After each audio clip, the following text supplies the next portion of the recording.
रूप पाहता रूप पाहता सुख झाले ओ साधने सोहा विठ्ठल सोहा माधव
पंढरीची वारी आहे माझे घरी पंढरीची वारी आहे माझे घरी पंढरीची वारी आहे माझे पंढरीची वारी आहे माझे घरी आणि गणा करी तीर्थव्रत आणि गणा करी तीर्थव्रत एकादशी करीन एकादशी करीन उपवासी एकादशी करीन उपवासी एकादशी करीन उपवासी हरणिशी मुगीना काय हरणिशी मुगीना नाम विठोबाचे घेईन मी वाचे नाम विठोबाचे घेईन मी वाचे विठोबाचे घेईन मी वाचे विठोबाचे घेईन मी वाचे कल्पांतीचे तुका म्हणे कल्पांतीचे तुका म्हणे कल्पांतीचे तुका म्हणे व्रत एकादशी करीन उपवासी एकादशी करीन उपवासी एकादशी करीन उपवासी एकादशी करीन उपवासी हरणिशी मुगीना हरणिशी मुगीना हरणिशी मुगीना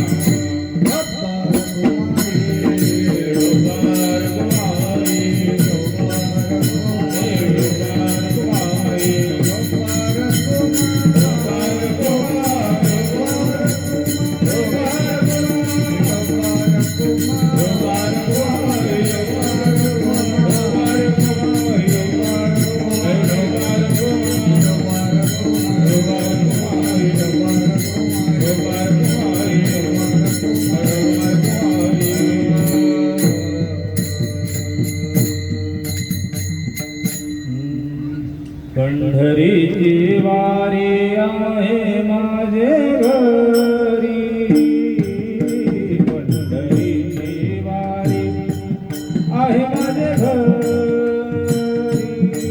पंढरीची वारी आहे माझे घरी पंढरीची वारी आहे माझे घरी पंढरीची आहे माझे घरी पंढरी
कनकारी ते गावाचा एकादशी कर्ण उपवासी एकादशी कर्ण उपवासी गाईन हरणीची मोहिना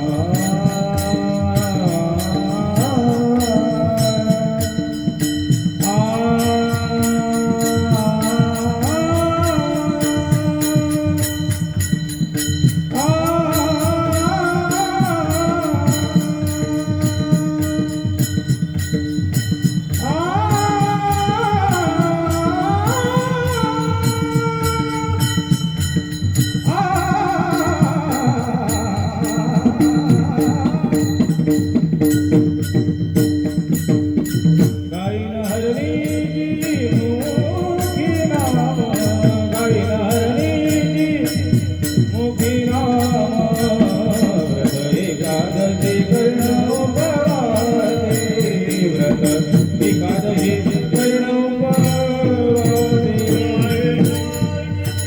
मुखी नाम गाईन हरणीची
भगवान के भागवत भगवान के भगवान सुखदेव जी महाराज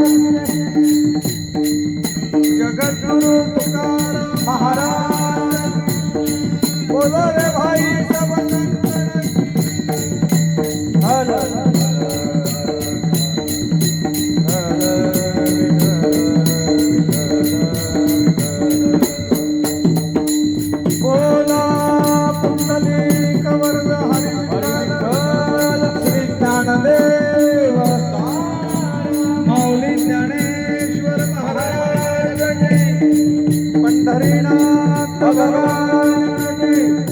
जगद्गुरु तुकाराम महाराज की बोलो रे भाई सब संतन की काला काला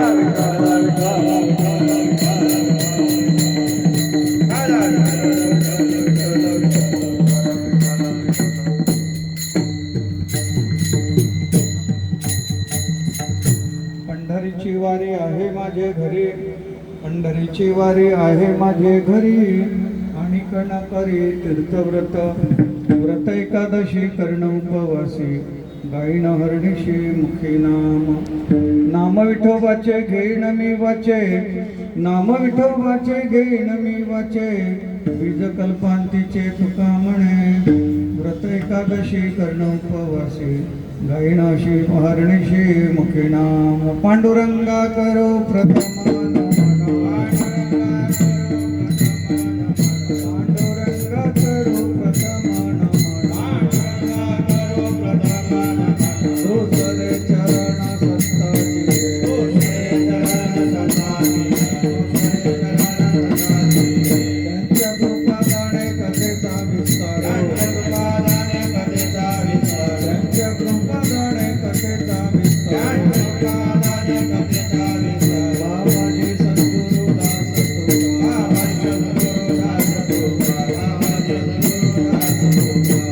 ओम नमो ज्ञानेश्वरा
पंढरीची वारी आहे माझे घरी पंढरीची वारी आहे माझे घरी आणि कण करी तीर्थव्रत व्रत एकादशी कर्ण उपवासी गायीन हरणीशी मुखी नाम प्रस्तुत कीर्तनरूपी सेवेसाठी घेतलेला अभंग जगदवंद्य जगद्गुरु देहूनिवासी वैराग्यमूर्ती असणारे संत शिरोमणी तुकाराम महाराज आणि प्रस्तुत अभंगामध्ये तुकाराम महाराज आपल्या वंशाची परंपरा सांगत आहे आणि आमच्या परंपरेमध्ये वंशामध्ये कोणची परंपरा आहे आणि त्या परंपरेचा निर्वाह आम्ही कशा प्रकारे करतो आहोत हे सांगणारा अभंग आम्ही कोणचं व्रत करतो आमच्या परंपरेमध्ये कोणचं व्रत आहे आणि कोणत्या तीर्थ आमच्या परंपरेमध्ये त्या ठिकाणी चालत आलेला आहे असा या तीर्थाचा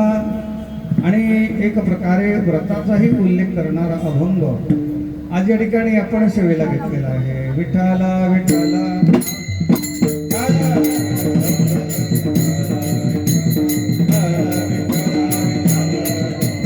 तत्पूर्वी थोडा परिहार म्हणजे एवढा द्यायचा की गेल्या 7 दिवसापासून आमच्या भगिनी श्रीमती ललिताताई दिलीपराव घाटोळे आणि यांच्या माध्यमातून त्यांचा दिवंगत पुत्र स्वर्गीय चिरंजीव अक्षय दिलीपराव घाटोळे यांच्या पुण्यस्मरणाच्या निमित्ताने इथे श्रीमद भागवताचं आयोजन करण्यात आलं होतं आणि आज मात्र त्याची सांगता झालेली आहे.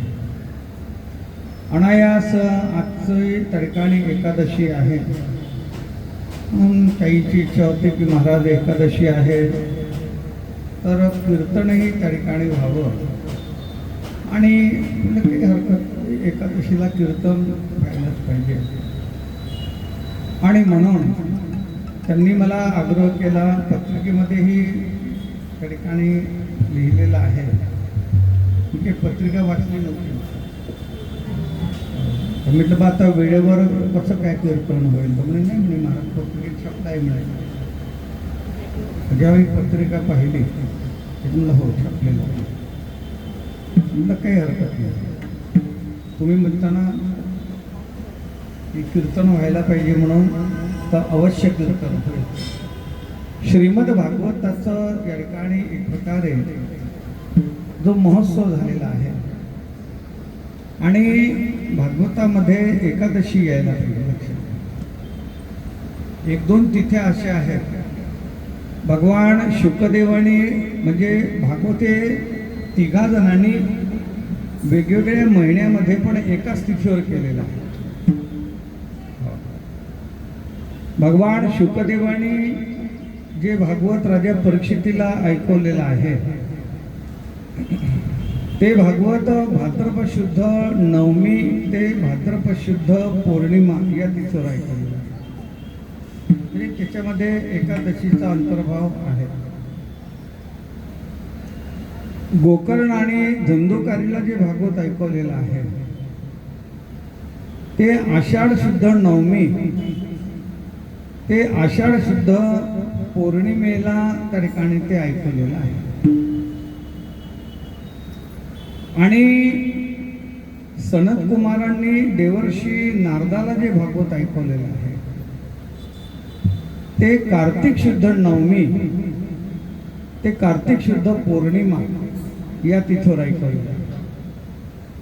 एकतर भागवत त्या तिथीवर व्हावं किंवा पंचमी ते द्वादशी याही तिथीवर भागवत करता येतात. तसं जर नसलं जमलं तर भागवत केव्हाही करता येतं. असं नाही की याच तिथीवर केलं पाहिजे, त्याच तिथीवर केलं पाहिजे, ह्याच महिन्यात केलं पाहिजे, त्याच महिन्यात केलं पाहिजे, नाही का. भगवंताचं नामस्मरण जर करायचं जर असेल तर तुम्हाला कोणत्याही एक प्रकारे काळामध्ये हे त्या ठिकाणी भगवंतात शेवटी भागवत करणं म्हणजे काय, देवाचं नामस्मरण करणं. आणि हे देवाचं नामस्मरण पाहण्यासाठी आता काही काही आमच्याकडे येतात म्हणजे महाराज ते भागवत उजेडामध्ये करावं का भागवत त्या ठिकाणी अंधारात करावं. आता मला ते उजेडाने अंधार काही कळत नव्हता. म्हटलं भागवत हे उजेडातच होत असते म्हणजे दिवसा होत असते बा, अंधारात तर आम्ही कधी भागवत केले नाही. नाही अंधारमध्ये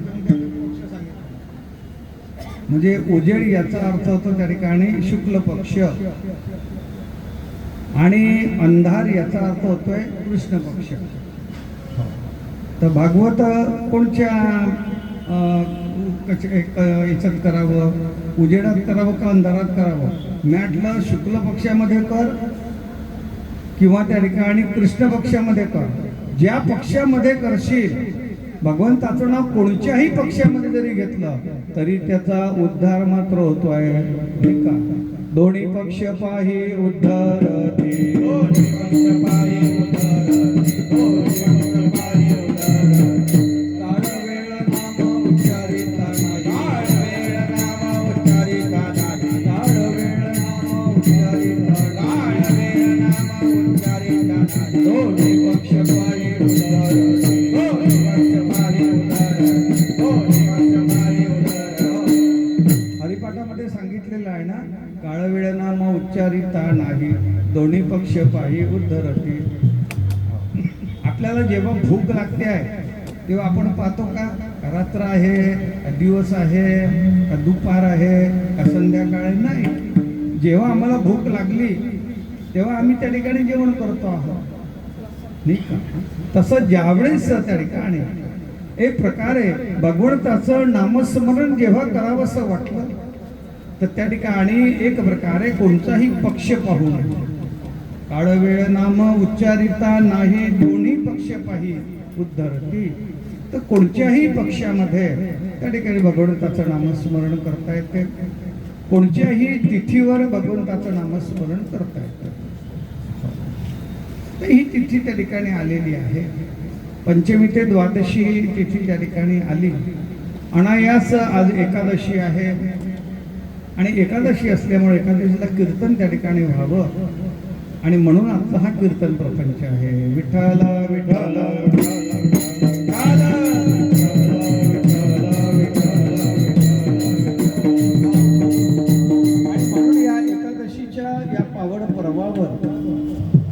आपण हा या ठिकाणी कीर्तन प्रपंच करत आहोत. तुकाराम महाराज या ठिकाणी सांगतात, पंढरीची वारी आहे माझे घरी आणि कण करे तीर्थव्रत. तुकाराम महाराज सांगतात की पंढरपूरची वारी आमच्या घरीच आहे. इथे तुकाराम महाराज सकारात्मक बोलले की त्या ठिकाणी नकारात्मक बोलले हेही महत्वाचं आहे, नाही का. हा भाव जो आहे ना, हा सकारात्मकही असतो आणि हा भाव त्या ठिकाणी नकारात्मकही असतो. आपण जर एखाद्याला जर म्हटलं का हो चला ना पंढरपूरला, आमच्या घरी काय म्हणते पंढरपूर, नाही का, म्हणजे हा भाव कोणता झाला, नकारात्मक झाला. चला ना वारीला पंढरपूरला, नाही आमच्या घरी काय म्हणते वारी, आम्हाला काही पंढरपूरच्या वारीला यायचं नाही, हा भाव झाला नकारात्मक. मग तुकाराम महाराज जे बोललेले आहेत की पंढरीची वारी आहे माझ्या घरी, तर हा भाग त्या ठिकाणी सकारात्मक आहे की नकारात्मक आहे. संत कधीही नकारात्मक बोलत नाही महाराज. या पंढरीची वारी आहे माझे घरी, या अभंगामध्ये तुकाराम महाराज स्वतःची वंश परंपरा सांगतात. काही काही एखादा असं त्या ठिकाणी परंपरा असते की जी आपल्या ते वंशानुवंश चालत असते. जे काही सण आपल्या घरी येतात ते वंशानुवंश चालत आलेले, आपल्या वाडवडिलांनी केले, त्यांच्या वाडवडिलांनी केले, त्यांच्या वाडवडिलांनी केले, त्यांच्या वाडवडिलांनी केले. आमच्या घरामध्ये ही परंपरा चालू आहे महाराज. त्याच अनुषंगाने तुकाराम महाराज त्या ठिकाणी सांगतात, नाही का, कारण की पंढरीची वारी जी आहे ही मी एकटाच करतोय किंवा मी करतोय असं नाही. ही पंढरीची वारी आमच्या घरामध्ये पहिलेपासून आहे. तुकाराम महाराजाचा जो वंश सांगितलेला आहे ना, तर विश्वंभर बाबापासून त्या ठिकाणी हा तुकाराम महाराजाचा परंपरा 8व्या वंशापर्यंत येते. तर ही परंपरा जी आहे ती विश्वंभर बाबापासून आलेली आहे. संत साहित्यामध्ये विश्वंभर बाबापासून सांगितलेली आहे, कदाचित त्याच्या आधीही असेल, नाही का. पंढरपूरची वारी पहिली वारी कोण केली बरं, पहिली वारी कोण केली, तर आपण असं म्हणू की पहिली वारी म्हणजे आता ज्या काही या ठिकाणी पंढरपूरच्या वाऱ्या होतात, तर पहिली वारी त्या ठिकाणी ज्ञानेश्वर महाराजांनी केलेली आहे, ठीक आहे. त्याच्या आधी कुठं वारी होती बरं, नाही. पंढरीची वारी जी सुरू झालेली आहे ती ज्ञानेश्वर महाराजापासून सुरू झालेली आहे, पण नाही. पंढरीची वारी ही ज्ञानेश्वर महाराजांनी सुरू केली असं नाही, त्याच्या आधीही ही वारी होती महाराज. आणि ही वारी करणारे कोण होते, हे वारी करणारे भगवान शिव होते. ते तर प्रवृत्त करूच्या बुडी दिसती निवृत्ती फळाची या कोडी, जिये मार्गीचा कापडी महेश अजून आहे. ज्ञानेश्वर महाराज सांगतात कापडी याचा अर्थ होतो हे वारकरी, वारी करणारा. आणि ही जी वारकरी जी त्या ठिकाणी संप्रदाय जो आहे, या वारीचा पहिला वारकरी जर कोणी जर असेल तर ते भगवान शिव आहे.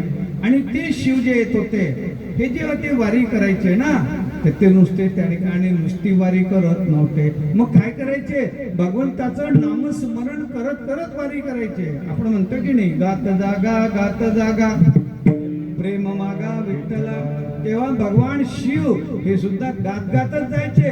काय गायचे, हरी हरी हरी मंत्र हा शिवाचा, हरी हरी हरी मंत्र हा शिवाचा, हरी हरी हरी मंत्र हा शिवाचा, हरी हरी हरी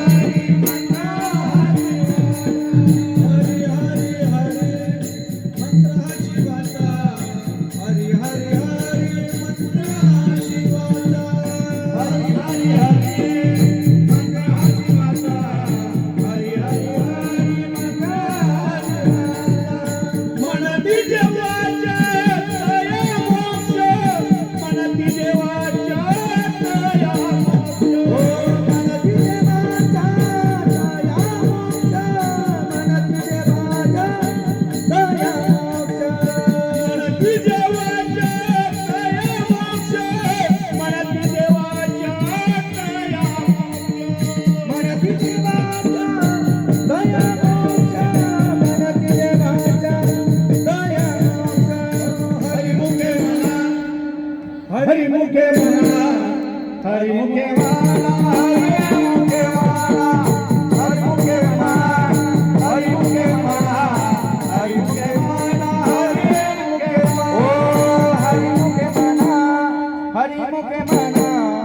हरिमुखे म्हणा हरिमुखे म्हणा हरिमुखे म्हणा हरिमुखे म्हणा हरिमुखे म्हणा हरिमुखे म्हणा. भगवान शिव हे पहिले वारकरी आणि अजूनही त्या ठिकाणी त्यांची वारी सुरू आहे. जे मार्गीचा कापडी महेश अजूनही म्हणजे आज पावेतो भगवान शिव त्या ठिकाणी. तसं पंढरीची वारी ही काही तुकाराम महाराजांपासून सुरू झाली का नाही, तर ती पंढरीची जी वारी आहे ही त्यांच्या वंशामध्ये वंश परंपरागत आहे. मला लक्षात नाही का, वंश परंपरा दास मी अंकिता तुका मोकलिता लाज कोणा. तुकाराम महाराज म्हणतात की देवा, आमच्याकडे ही पंढरीची जी वारी आहे ही आमच्या वडिलांनी केली, त्यांच्याही वडिलांनी केली, त्यांच्याही वडिलांनी केली, त्यांच्याही वडिलांनी केली, अशी ही वंश परंपरा आमच्या घरामध्ये सुरू आहे. पंढरीची वारी आहे माझे घरी. कधी कधी असं असतं की एखादी वंश परंपरा त्या ठिकाणी येते आहे, पण वंश परंपरा आल्याच्या नंतर अशा अनेक परंपरा आता बंद होत चाललेल्या आहेत. बंद होत चाललेल्या.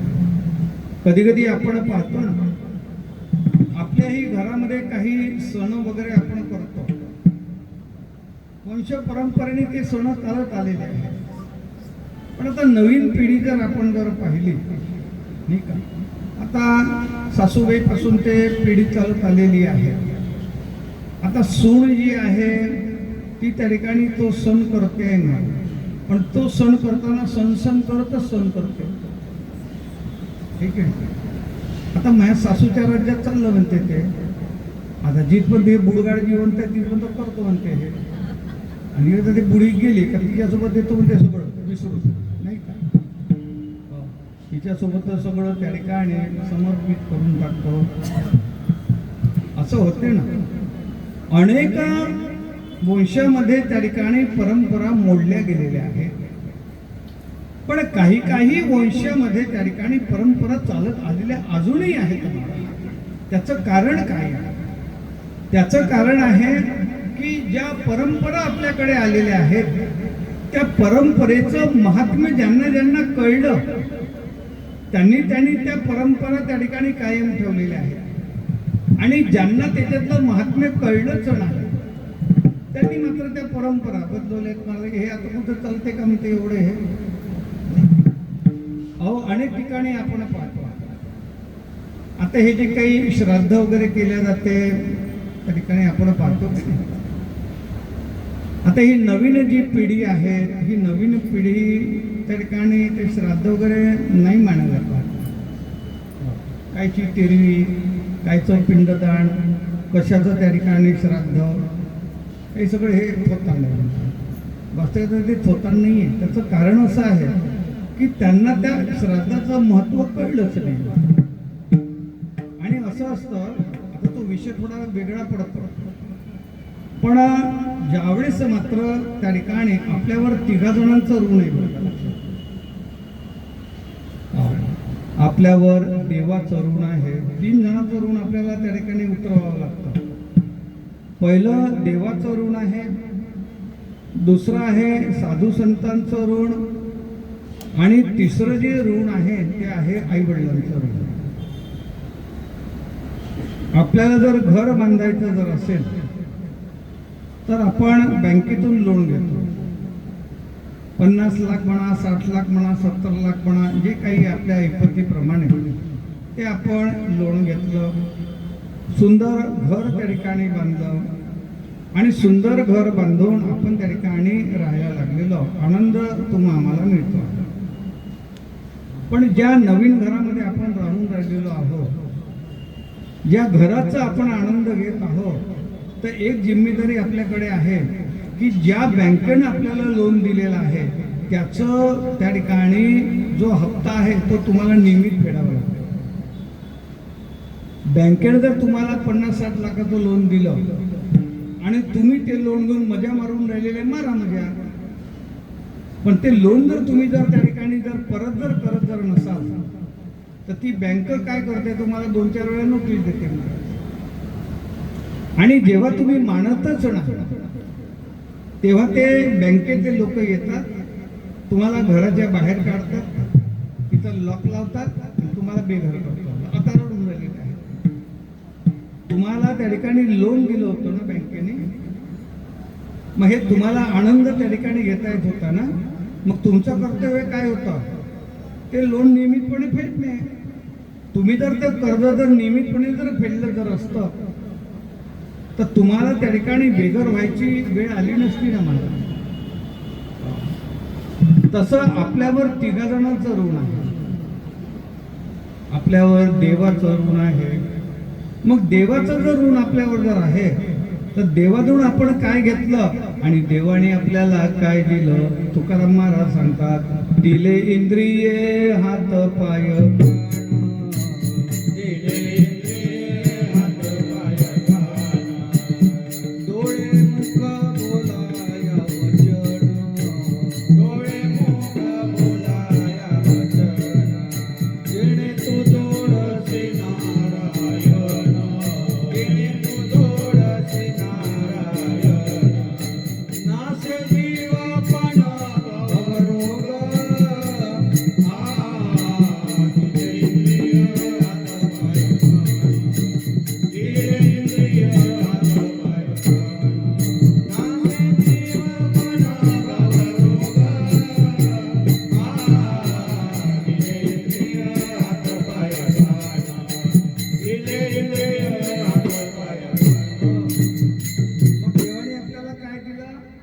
देवाने आपल्याला इंद्रिय दिलेले आहेत.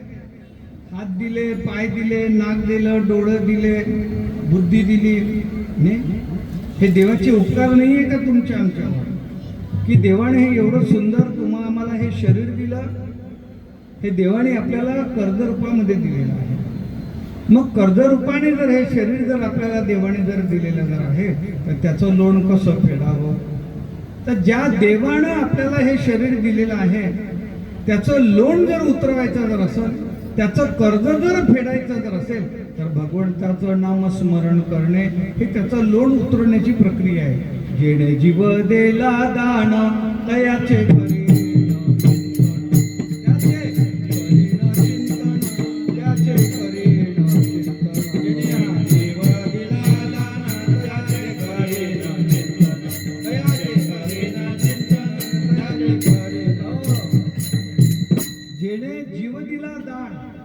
ज्या देवानं आम्हाला हे शरीर दिलं, ज्या देवानं आम्हाला हा एक प्रकारे सुंदर शरीर दिलंय ना, तर त्याचं भजन करणे. पण झालं आटोपलं. देवाचं भजन केलं म्हणजे देवाच्या ऋणातून आपण मुक्त होतो आहोत, दुसरं काय. अरे ज्या देवाने एवढं सुंदर शरीर दिलं हे कशासाठी दिलेलं आहे, तर या शरीराच्या माध्यमातून आपल्याला देवाचं भजन करायचं आहे ना. आपण त्याशी सांगून गेलो ना की बकरीला कधी भजन करता येतं का, गाईला कधी भजन करता येतं का. ही व्यवस्था फक्त भगवंताने आपल्यातच दिलेली आहे. आणि म्हणून त्या ठिकाणी देवाचं भजन करणे आणि ते काही जास्त करणे नाही. देवाची द्वारे उभा क्षणभरी 24 तासातून त्या ठिकाणी 24 मिनिटं द्या ना, नाही 24 मिनिटं तर 24 सेकंद तर द्या, नाही का.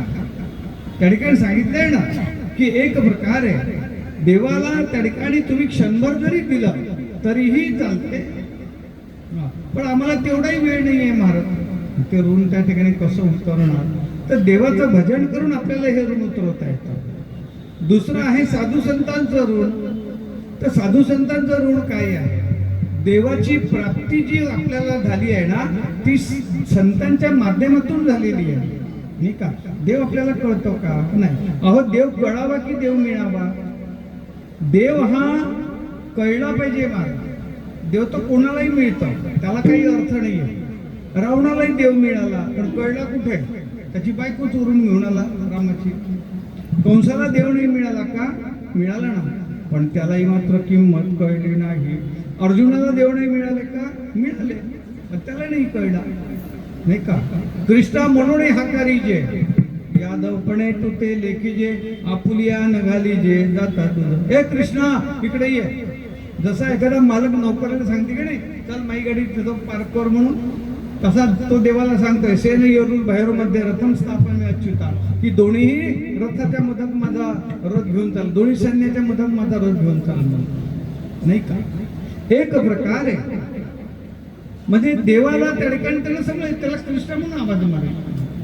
पण जेव्हा त्याला कळला मग मात्र अर्जुनाची भाषा बदलली. ऐसे अनुरागे चित्ते नमन केले पांडू सुते. मग पुढे ती म्हणे नमस्ते नमस्ते प्रभू. देव कळला. देव मिळणं सोपं आहे, देव कळणं कठीण आहे. मग हा देव कळतो कुणाच्या माध्यमातून? तर देव हा फक्त एकाच्याच माध्यमातून कळतो, संताचे संगती मनोमार्ग. संताचे संगती मनोमार्ग गती. संताचे मनोमार्ग गती. संताचे मनोमार्ग गती. अथवा श्रीपती येणे पंथे. अथवा श्रीपती संताचे संगती मनोमार्ग गतीन आकळावा श्रीपती येणे पंथे. नाही का? बैसता संताचे संगती कळो आले कमळापती. संताच्या संगतीमध्ये देव कळतय म्हणून देव संतांचे उपकार आपल्यावर आहे की देवाची प्राप्ती देव कळवण्यासाठी आपल्यावर खरे उपकार जर कोणाचे जर झाले तर देव कळून देण्याचं ऋण संतांनी आपल्यावर केलेलं आहे. मग संतांचे ऋण कसे फेडावेत ना तुम्हाला सांगतात. गाली संतांची आसने पूजा करी काया वाचा म्हणे. एका जनार्दनी जाणे इच्छिले ते पुरवी. सांडी मांडी परते. आपल्या घरी आलेल्या संतांचा सन्मान करावा, संतांना बसायला आसन द्यावं, त्याची पूजा करावी, त्याला भोजन द्यावं. आणि आई वडिलांचं ऋण जर फेडायचं जर असेल तर आई वडिलांच्या नाणी श्राद्ध करावं. जे कार्य श्रद्धेपूर्वक केलं जातं ना त्याला श्राद्ध असं म्हणतात. तिन्ही ऋण. आता या ठिकाणी भागवताचा आरंभ आमच्या ताईने केलेला आहे. इथे तिन्ही ऋण फिटत आहे बरं का, लक्षात. तिन्ही ऋण फिटत आहे. पहिलं म्हणजे इथे 7 दिवस भगवंताचं नामस्मरण झालेलं आहे. सकाळी काकडा होतो आहे, दुपारी भागवत होते आहे, सकाळी भागवत होते आहे, दुपारी भागवत होते आहे, रात्री त्या ठिकाणी हरिपाठ होतो आहे. म्हणजे भगवंताचं नामस्मरण सुरू आहे ना. म्हणजे भगवंताचं नामस्मरण सुरू आहे म्हणजे भगवंताचं ऋण उतरवणं सुरू आहे. दुसरं कारण या ठिकाणी एक प्रकारे संतांचं पूजन आणि इथे अन्नदानही होऊन राहिलेलं आहे. काही मोकळ्या मनाने त्या ठिकाणी एक प्रकारचं अन्नदानही देते. म्हणजे संतांचं ऋणही उतरवत आहे. आणि मुलाच्या नावाने एक प्रकारे हे भागवत ठेवून ते श्रद्धेने ती कार्य करत आहे म्हणून ही श्राद्धही होते बरं का. विठाला विठाला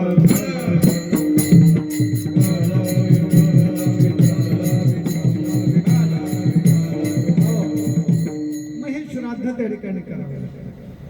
पण आजकालची पिढी मात्र हे श्राद्ध वगैरे म्हणत नाही. कशाचं श्राद्ध, कशाचं श्राद्ध, कशाचं श्राद्ध नाही. आणि मगाशी मी सांगितलं की आपण जर त्यांचं ऋण जर उतरवलं जर नाही तर ते आपल्याला बेघर करतात. तसं पितरांचं ऋण जर आपण जर उतरवलं जर नाही तर पितर त्या ठिकाणी आपल्याला शाप देतात. त्या ठिकाणी तेच होतं. आमच्या घरामध्ये चिडचिड होते आहे, पोरगं चांगलं निघालं नाही, सून चिडचिड करते आहे. घरी बाहेर गेला का बरं वाटते भावाजी, पण घरी आलं का तसं चिडचिडच वाटते. घरी आलं का तब्येतच बिघडते, बाहेर गेलं का चांगलं वाटते. एखाद्या बामणाला दाखवून मग जाते बामणाकडे, त्या बामणाला दाखवलं तो सांगते तुमच्याकडे पितृदोष आहे म्हणते नाही का. मग काय करू, मुद्दाम ते त्र्यंबकेश्वरले घाल तिथं 11-12 हजार रुपये मग तिथं जा नारायण नागबळी करून जो कोणता असून त्या ठिकाणी ते करतात महाराज नाही का. अरे एवढं हे करण्यापेक्षा आपल्या पितरांची आपल्या घरी जर पूजा जर केली महाराज तुका म्हणे पितृ आशीर्वाद देती, पितृ आशीर्वाद देती, तुका म्हणे पितृ आशीर्वाद देती, पितृ आशीर्वाद देती, कल्याण इच्छिती तया गोडा, कल्याण इच्छिती तया गोडा. तुका म्हणे पितृ आशीर्वाद देती कल्याण इच्छिती तया पुढा. तुम्ही जर श्राद्ध जर त्या ठिकाणी जर केलं तर तुमच्या घरात पितृदोष राहत नाही महाराज. आपल्याला त्या ठिकाणी फक्त आपल्या आईवडिलांच्या नावाने जे काही आपले पितर आहे त्यांच्या नावाने तेवढे कार्य करायचं आहे. आपल्या घरामध्ये पितृ आपल्याला आशीर्वाद देतात. पण हे कोणाला, ज्याला पितरांचं महात्म्य कळलं त्याला, आणि ज्याला पितराचं महात्म्यच नाही कळलं ते मात्र त्याचा निषेध करतात. अशी पिढी आता निर्माण होऊन राहिलेली आहे. तुकाराम महाराजांच्या वंशामध्ये पंढरीची वारी हे आधीपासून चालत आलेली आहे. मग तुकाराम महाराज पंढरीची वारी का करतात? बरं, नुसती पंढरीचीच वारी तुकाराम महाराजांनी केलेली आहे का? नाही. नुसते पंढरपूरलाच तुकाराम महाराज गेले का? नाही. अहो, तुकाराम महाराज स्वतः सांगतात उदंड पाहिले,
इथं उदंड पाहिले, उदंड ऐकले, उदंड वर्णिले तीर्थक्षेत्र महिमे.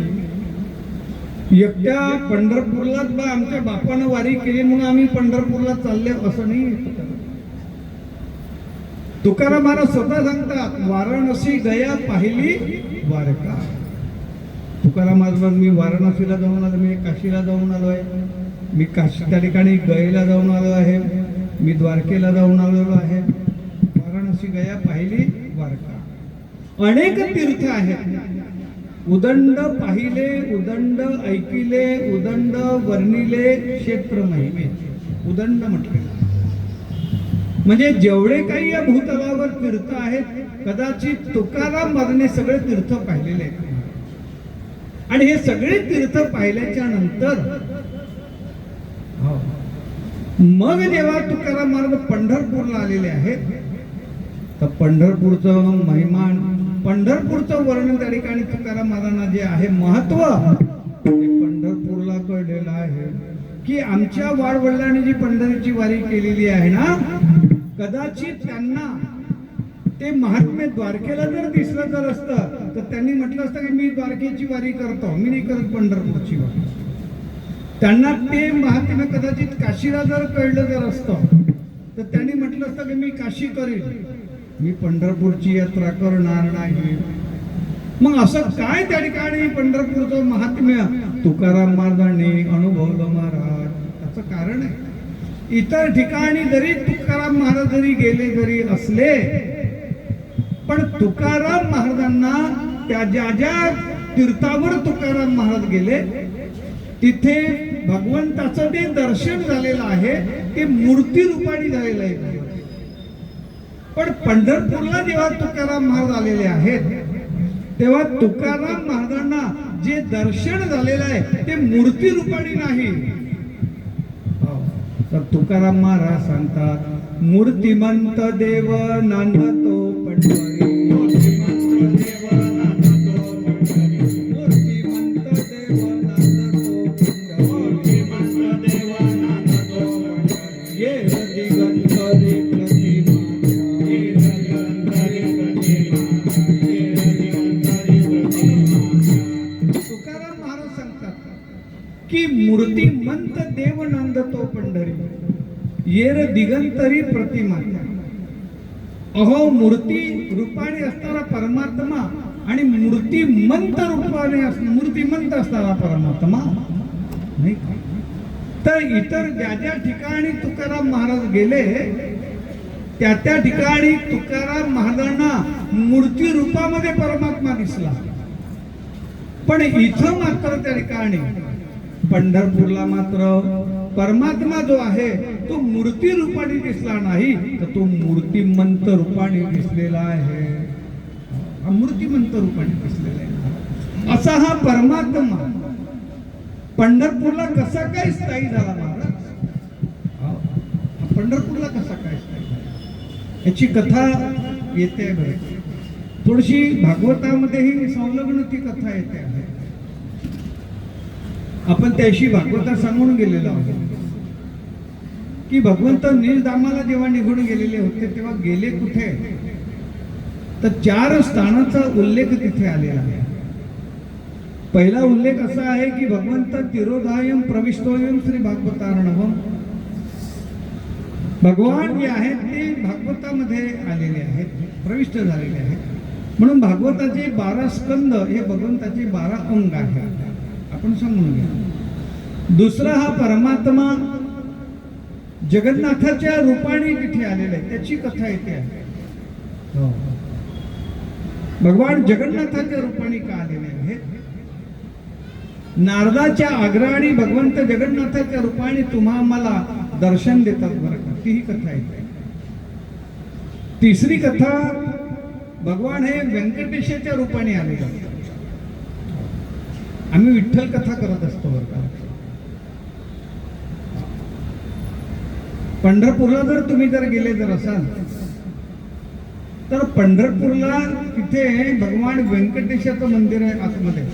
जिथून आपण उतरतोय की नाही आतली खालती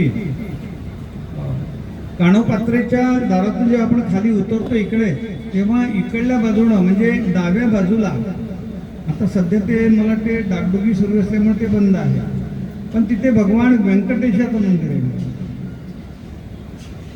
तर भगवान व्यंकटेशाचा आणि पांडुरंगाचा काही संबंध लागतो का हा महत्त्वाचा प्रश्न. तर हो भगवान व्यंकटेशाचा आणि पांडुरंगाचा संबंध आहे लक्षात. आणि रुक्मिणी माता ज्या दिंडी रवणामध्ये आलेली आहे रुक्मिणीचं खरं स्थान जे आहे ते पंढरपूरला दिंडी रवणामध्ये आहे. तिथे रुक्मिणी ही लखुबाईच्या नावाने प्रसिद्ध आहे.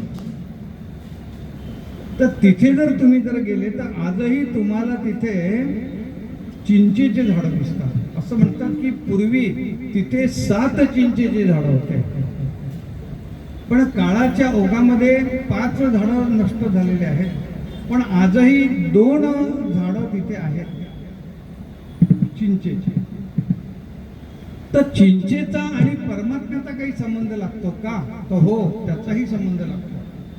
विठ्ठल कथेमध्ये ती सुंदर कथा त्या ठिकाणी येते. तेवढ्या खोलवर आपल्याला जायचं नाही, मला इकडे यायचं. तर भगवंत जे आहे ते व्यंकटेशाच्या रूपाने तिथे आलेले आहे. 2 अवताराचं ऋण फेडण्यासाठी आलेले. भगवान व्यंकटेश हे म्हणजे पांडुरंग परमात्मा आहे. पांडुरंग परमात्मा आणि भगवान व्यंकटेश हे कलियुगातले मूर्तिमंत देव आहेत. दोघंही अहिंसक आहेत. एकात महात्म्याने असं सांगितलेलं आहे की पांडुरंग जो आहे तर पांडुरंगाला दात नाही आहे,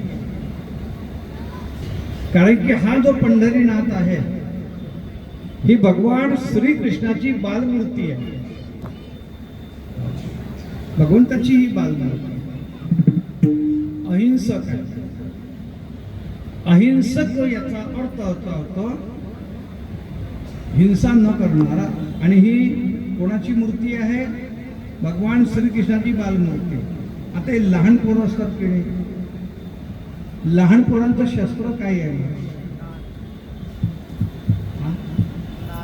अहो लहान पोराच्या जर आपण जर वाटी जर गेलो आणि तो का चिडला, तो येऊन तुम्हाला कडकन रस्ते मारायचं.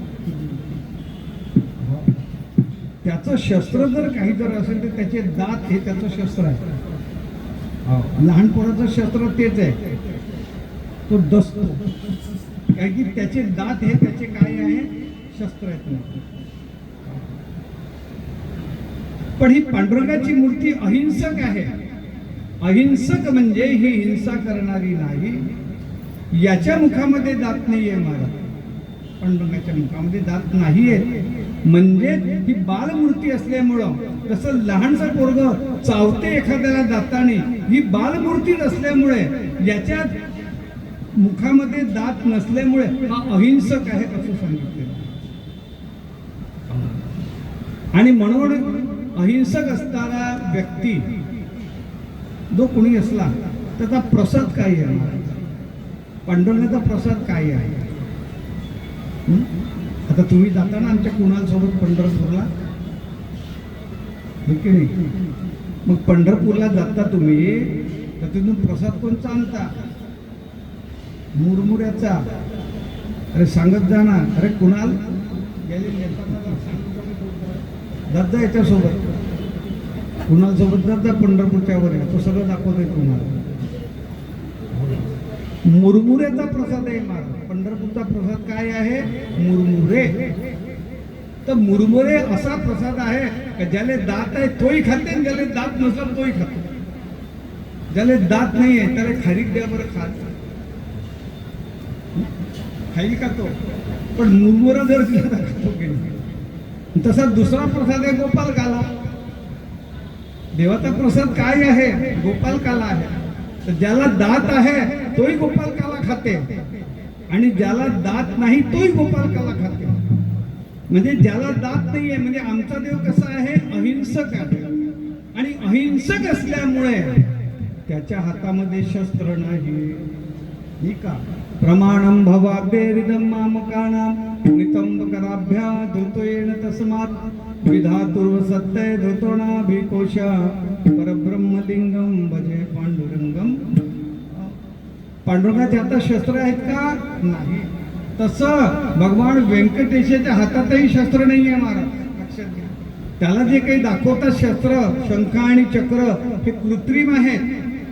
आणि जसे पांडुरंगाचे दोन्ही हात कटेवर आहे की नाही, तसं भगवान व्यंकटेशाचा एक हात कटेवर एक हात खाली आहे. म्हणजे तो दाखवतो की हे प्रकारे प्रमाणम भवातिरिदं मामुकाणां, म्हणजे भवसागर जो आहे तो कमरे एवढाच आहे. भगवान व्यंकटेशही तुम्हाला ते सांगतात की हा भवसागर जो आहे माझ्या चरणाशी आहे. डोक्याच्या वर जर पाणी असेल तिथं मनुष्य डुबतो, कमरे एवढ्या पाण्यामध्ये मनुष्य डुबत नाही. तसा जो विठ्ठलाचा भक्त आहे त्याच्यासाठी भवसागर हा फक्त कमरे एवढा आहे. हे सांगण्याचं कार्य त्या ठिकाणी भगवंताचे नीट हात करतात बरं का. विठ्ठला विठ्ठला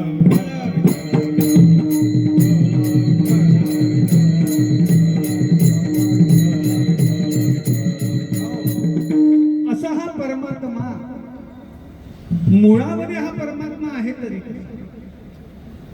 अजून मूर्तिमंत देव इथे आलेला आहे ना, हा कसा आलेला? तर चौथं कारण सांगितलंय की भगवंत हे पांडुरंगाच्या रूपाने तिथे आलेले आहे. त्याचं कारण सांगितलं की भगवान विष्णू जे होते, हे भगवान विष्णू गोलोक धामामध्ये एक दिवस बसलेले असताना त्या ठिकाणी इंद्राची पत्नी शची ही तिथे आली होती.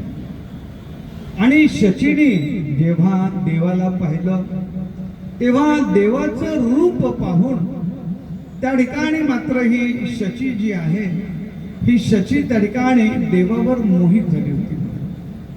आणि देवावर जेव्हा मोहित झालेली आहे तेव्हा तिने देवाला प्रार्थना केली की हे देवा, की मला तुमच्या मांडीवर बसायचं आहे.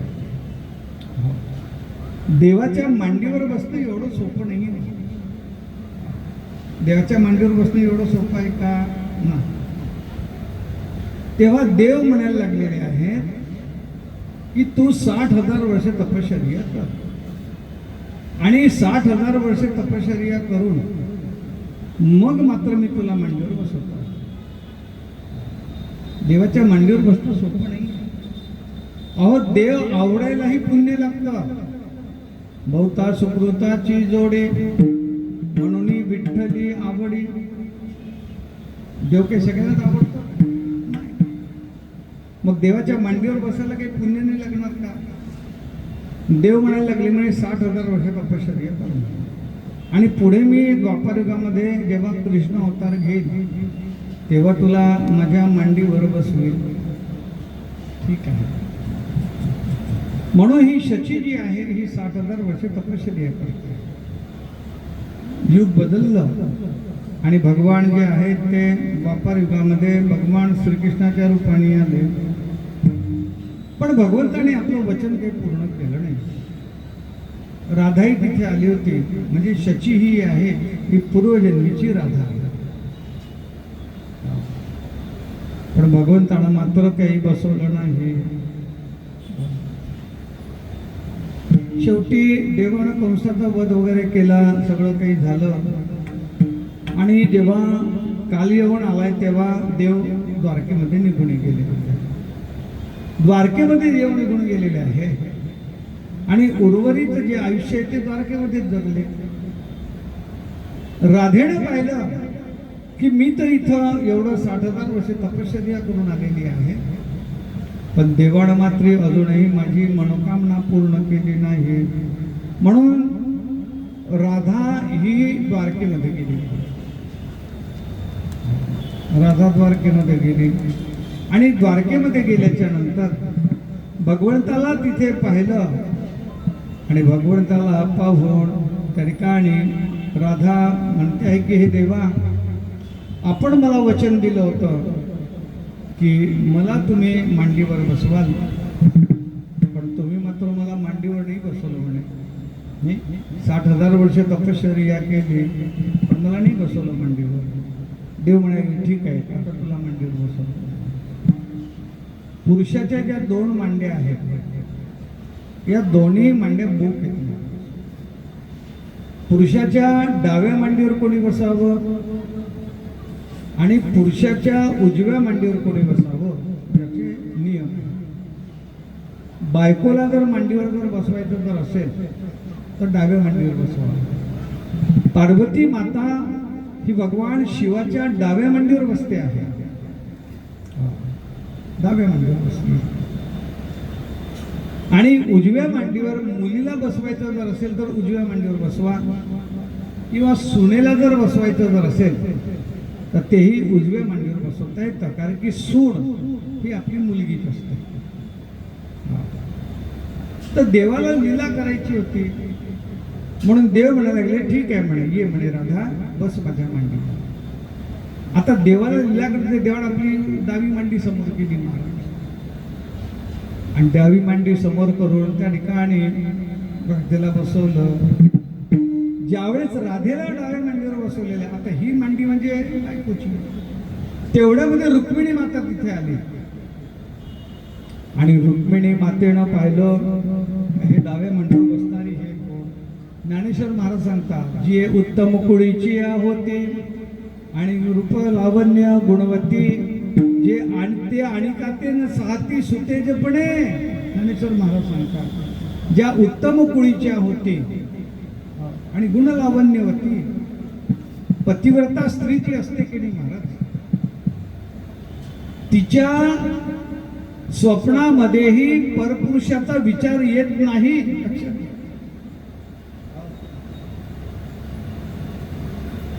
स्त्रीच्या जीवनामध्ये परपुरुष येऊ नये. जी स्त्री आपल्या पतीकडून आपलं काम पूर्ण करून घेते आहे, भागवतामध्ये वर्णन येते, तो काम तिला मोक्षाला घेऊन जातो. पण तोच काम जर ती परपुरुषाकडून जर घेत जर असेल तर तो काम तिला नरकाला घेऊन जातो आहे. स्वपतीशी काम भोगिता परलोक पावे पतिव्रता, तोची काम परपुरुषी करता अधपाता नेतसे.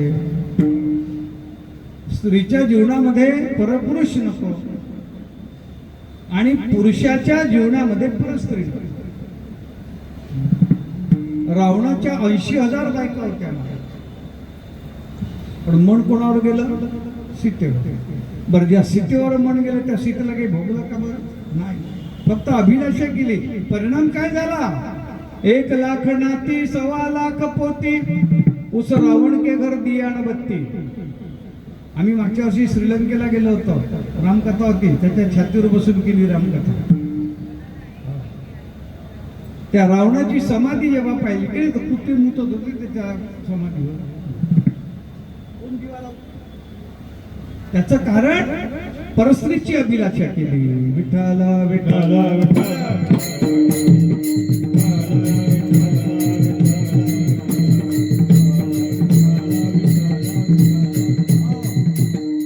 म्हणून त्या ठिकाणी स्त्रीच्या जीवनामध्ये परपुरुष नसतो. म्हणजे कलिदा स्थान आहे. द्युतम पाणव स्त्रिया सुना जत्रा धर्म चतुर्विधा असं सांगितलेलं आहे.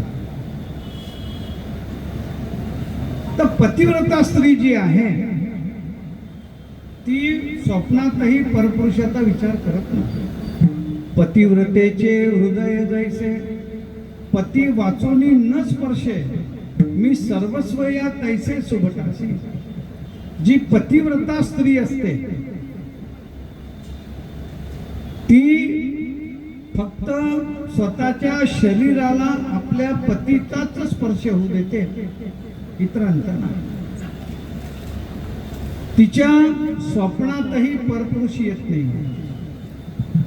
पण तिची एक अपेक्षा राहते की ज्याप्रमाणे माझ्या आचारामध्ये माझ्या विचारामध्ये परपुरुष नाही, तसं माया नवऱ्याने मायाशी एकनिष्ठ राहिलं पाहिजे. नाही ती हिनं पतिव्रता राहून त्यानं बाहेर जाऊन शेण खाव. भागवतात आली आहे बरं कथा आपल्या शिवपुराणामध्ये. शिवपुराणामध्ये कथा आली आहे चंचुलाची आणि बिंदुकाची. चंचुला ही पतिव्रता होती आणि बिंदुक हा व्यभिचारी होता. पण त्याच्या संगतीमध्ये राहून चंचुला ही त्या ठिकाणी वेश्या झाली होती.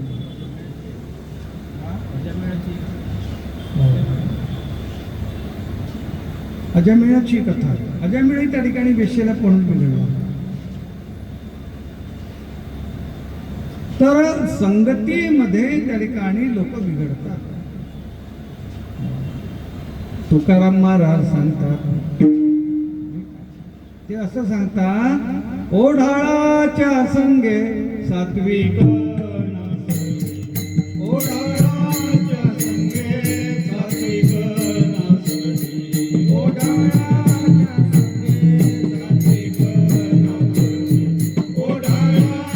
संगे सात्विक नासरी. ओढाळाच्या संगे सात्विक नासरी.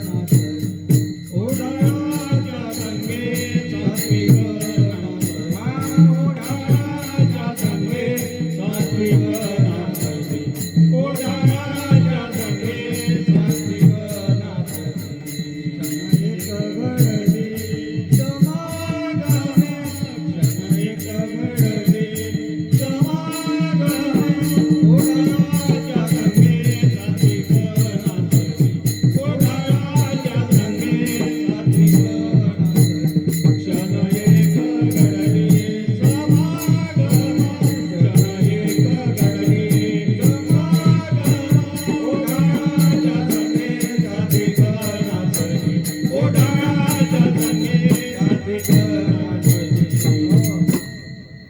ओढाळाच्या संगे सात्विक नासली क्षण एक घडली समागमे.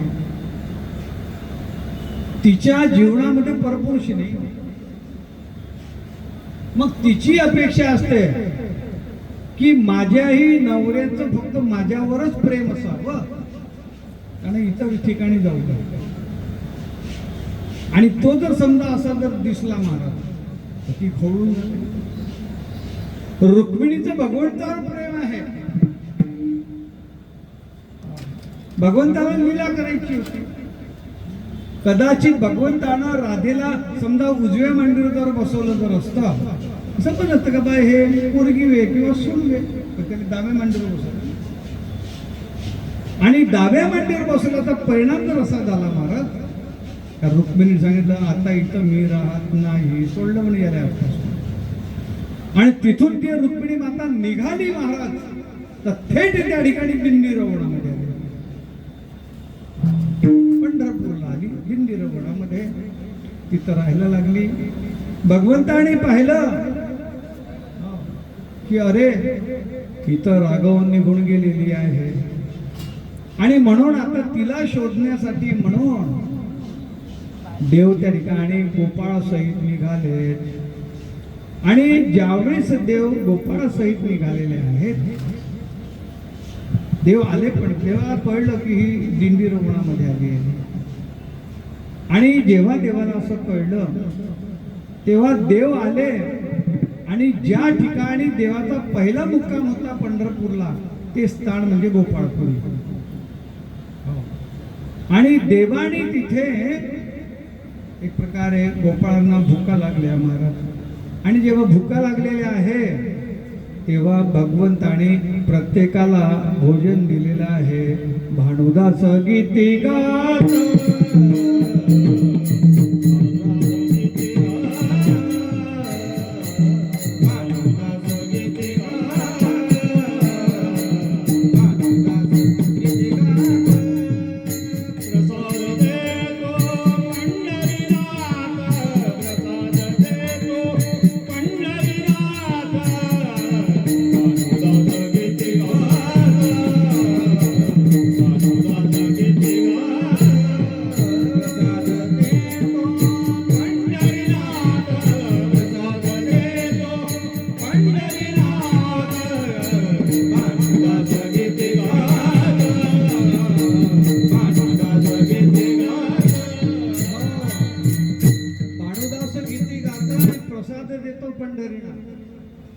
गोपाळपूरला आजही लाह्यांचा प्रसाद त्या ठिकाणी गोपाळकाचा प्रसाद असतो. पौर्णिमेला जातो की नाही आपण पंढरपूरला तेव्हा त्या ठिकाणी गोपाळपूरचा लाही घेतल्याशिवाय येऊ नये. तो पंढरपूरचा प्रसाद आहे महाराज. हा देवाने दिलेला प्रसाद आहे. आणि तिथून मात्र देव निघाले दिंडी रवणामध्ये जाण्यासाठी. आणि दिंडी रवणामध्ये जाण्यासाठी जेव्हा देव निघाले तर मधामध्ये एक दृश्य त्या ठिकाणी देवाला दिसलं. एक भक्त आपल्या आई बापाची सेवा करत आहे आणि सेवा करत असताना भगवंताने ते दृश्य पाहिलं महाराज. आणि भगवंत तिथंच थांबले. तो जो भक्त होता तो भक्त त्या ठिकाणी पुंडलिक आहे.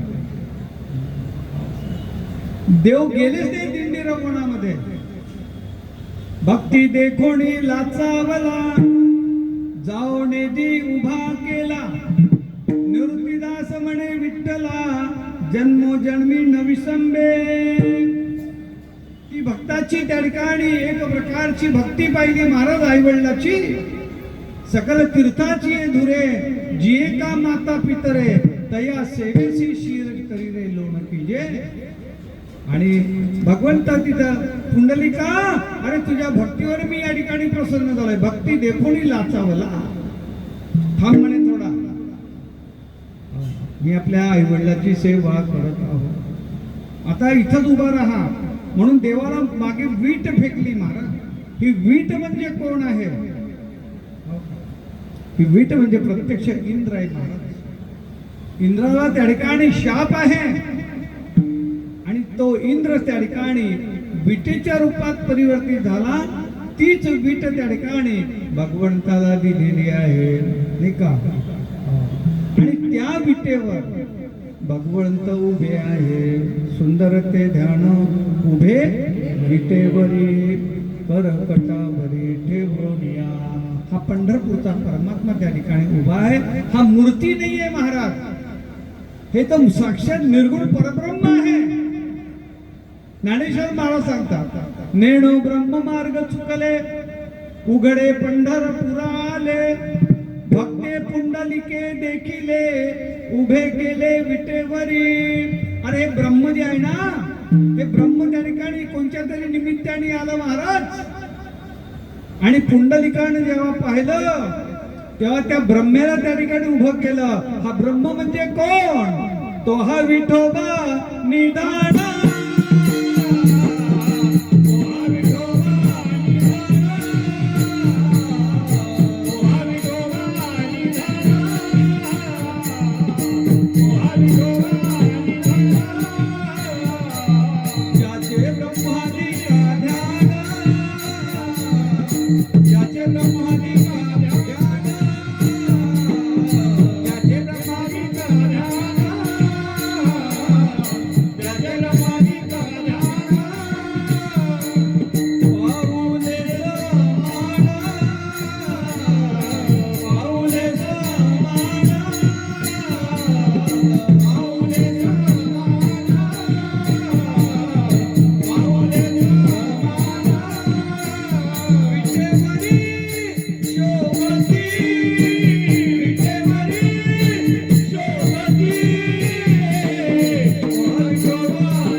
हे चुकलं मार्ग ब्रह्म. आपण कधी न येणारा व्यक्ती आपल्याकडे आला, आज कसं काय रस्ता चुकले, आज कसं काय रस्ता चुकले.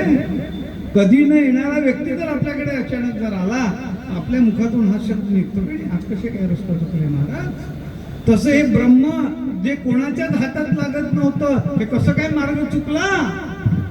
नेणो ब्रह्म मार्ग चुकले, उघडे पंढरपूर आले. उघडे याचा अर्थ आहे उपाधी रहित, उपाधी मुक्त. परमात्मा उपाधी मुक्त आहे महाराज, लक्षात घ्या. आपण उपाधी युक्त आहोत, परमात्मा उपाधी मुक्त आहे. आपण उपाधी युक्त आहोत. परमात्म्याची प्राप्ती जर करून जर घ्यायची जर असेल, उपाधी मुक्त परमात्म्याची प्राप्ती जर करून जर घ्यायची असेल तर आम्हाला उपाधी मुक्त व्हावं लागेल. ठीक आहे. उपाधी आहे ना आपल्या मागे, संसाराच्या उपाध्या आहेत, अनेक उपाध्या आपल्या मागे. परमात्म्याच्या मागे तो उघडा आहे. उघडा म्हणजे उपाधी. परमात्म्याची प्राप्ती करून जर घ्यायची जर असेल तर तुम्हा आम्हालाही त्या ठिकाणी उपाधी मुक्त व्हावं लागेल. जसं केळ आहे, केळ जर तुम्हाला खायला जर दिलं तर तुम्ही केळ असंच खाता का.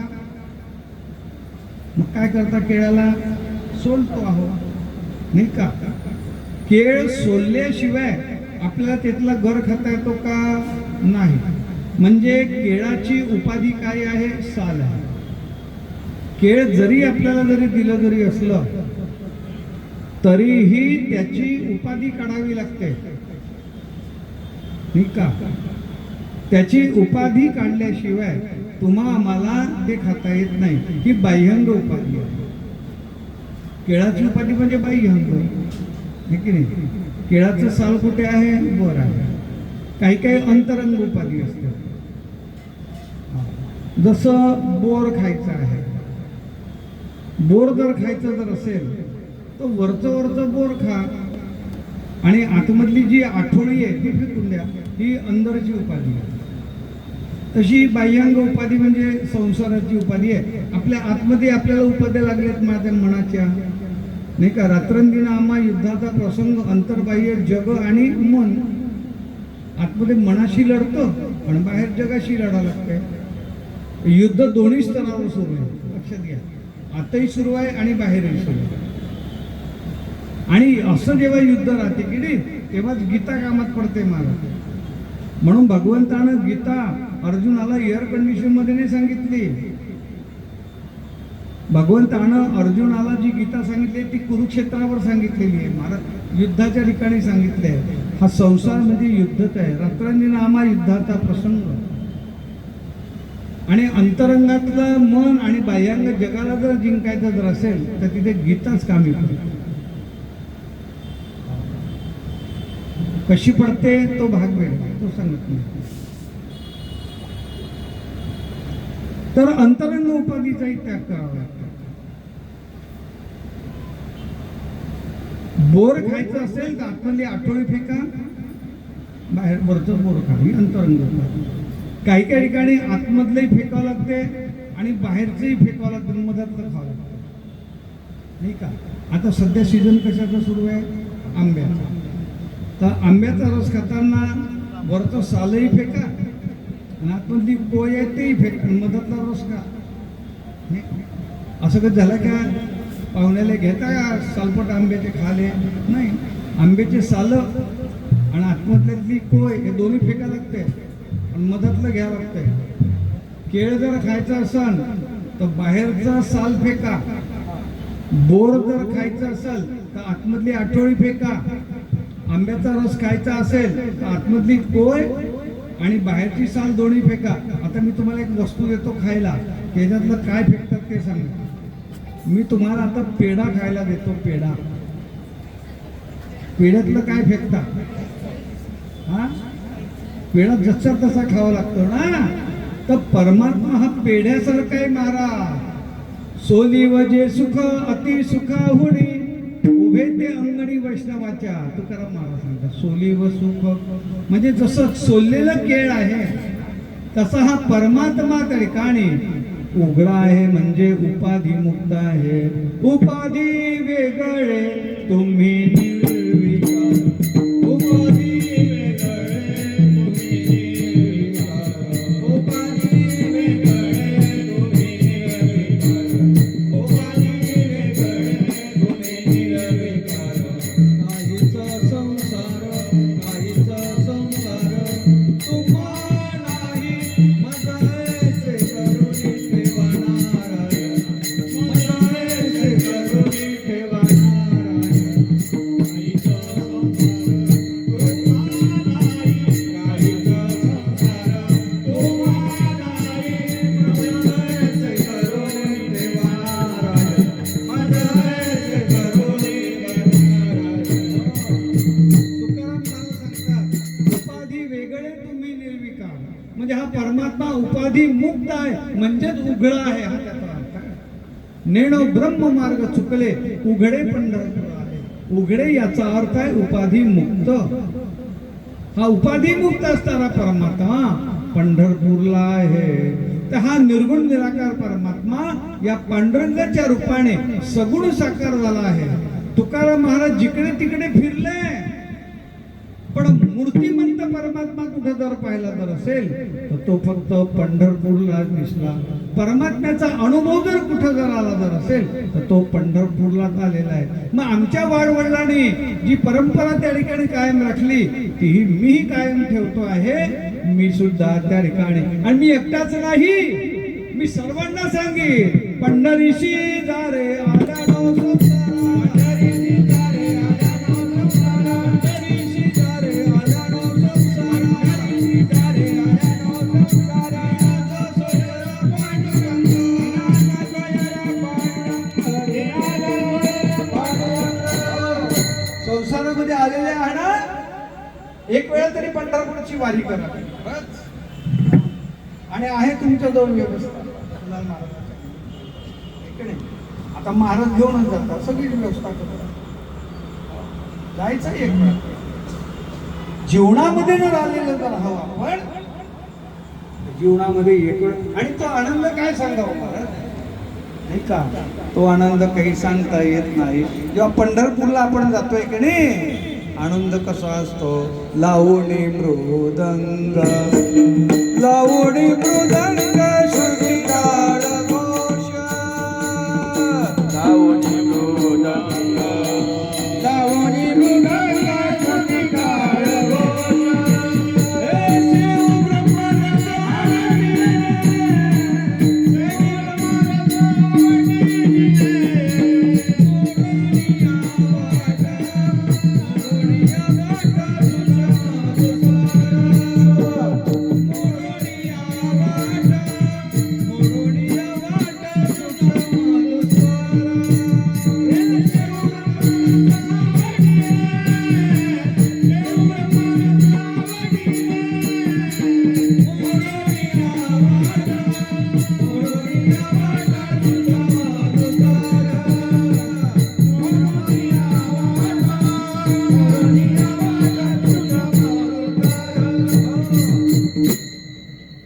लावणी मृदंग श्रुती टाळ घोष सेव ब्रह्म रस आवडी पंढरपूरला भगवंताची कृपा प्राप्त करून जर घ्यायची आहे ना तर जा पंढरपूरला. पंढरीचे वार करी ते अधिकारी मोक्षाचे. महाराज अहो आम्ही पंढरपूरला जातो 18-20 दिवस त्या ठिकाणी चालू थकून जातो महाराज. आणि त्या ठिकाणी बारी जर पाहिले तर 2-3 दिवसाची बारी राहते महाराज. तिथं आम्हाला एवढा वेळ उभं राहता येत नाही, काही गरज नाही. अहो तुम्ही नुसते पंढरपूरला जरी गेले तरी मोक्षाचे अधिकारी आहे. नाही तुम्हाला दर्शन झालं ना एक काम करा ना, नाही बारीमध्ये लागायचं, दुरून दर्शन घ्या. दूरदर्शनची व्यवस्था आहे 5-6 तासामध्ये. आता आम्ही पंढरपूरला जातो. आता आमची पुन्हा या आता 16 जून पासून आमच्या त्या आठवडे त्यांच्या बहीण आहेत त्या ठिकाणी आमच्या प्रभाताई बेले त्यांनी कथा आयोजित केलेली आहे. तर तिथे आता 16 जून ते 22 जून पर्यंत कथा आहे. तेव्हा आमचं दर्शन होते आहे. पुन्हा दसरा आणि दिवाळीच्या मधामध्ये कथा असते बरं का आमची पंढरपूरला. तेव्हाही फार सुंदर दर्शन होते आहे. सीझनही चांगला असते, थंडी नसते आणि गरमी नसते. आता कडू महाराज यावर्षी मागच्या वर्षी होते. दरवर्षी तिथं आमची कथा होते. राहण्याची व्यवस्थाही चांगली आहे आणि ती कथा नो लॉस नो प्रॉफिट बेसवर आहे.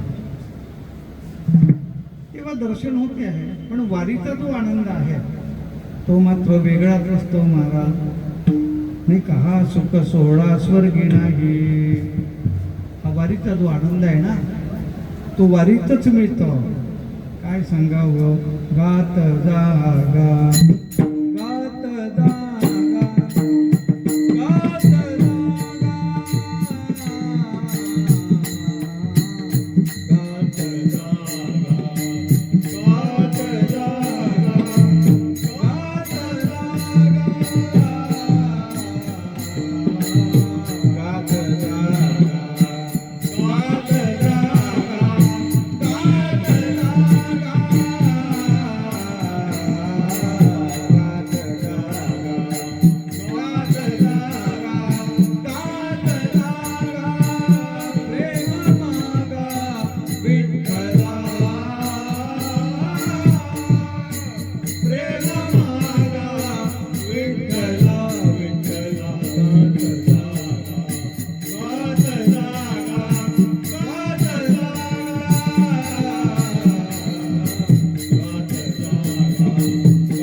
गात जागा गात खात जागा खाली भरपूर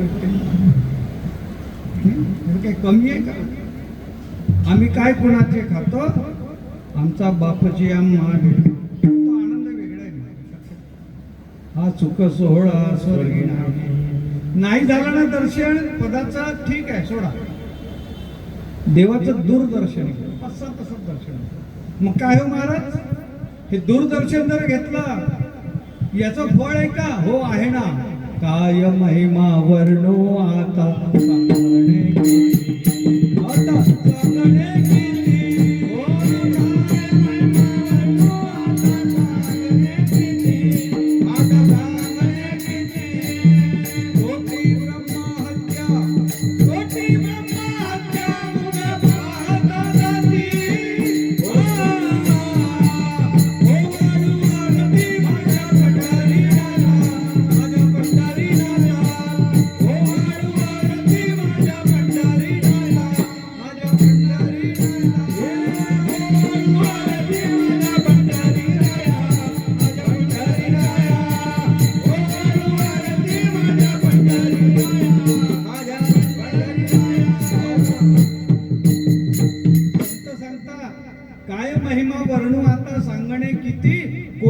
ब्रह्महत्या मुख पाहता जाती, मुखदर्शन होते ना दुरून. अहो नुसतं पांडुरंगाचं मुखदर्शन जरी झालं ना तरी आमच्या अनंत कोटी पापाच्या राशीन दुरून काय महिमा वर्णू आता सांगणे किती. कोटी ब्रह्महत्या मुख पाहता नाही जमत.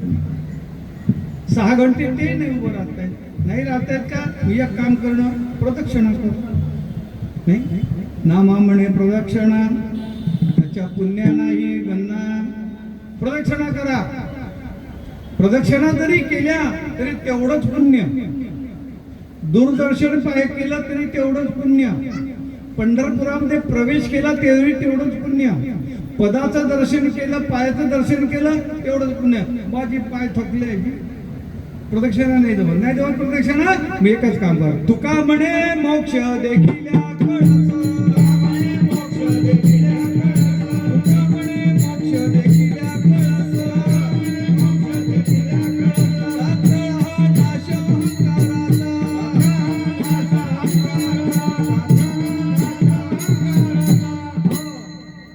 तुका म्हणे मोक्ष देखील कळसा.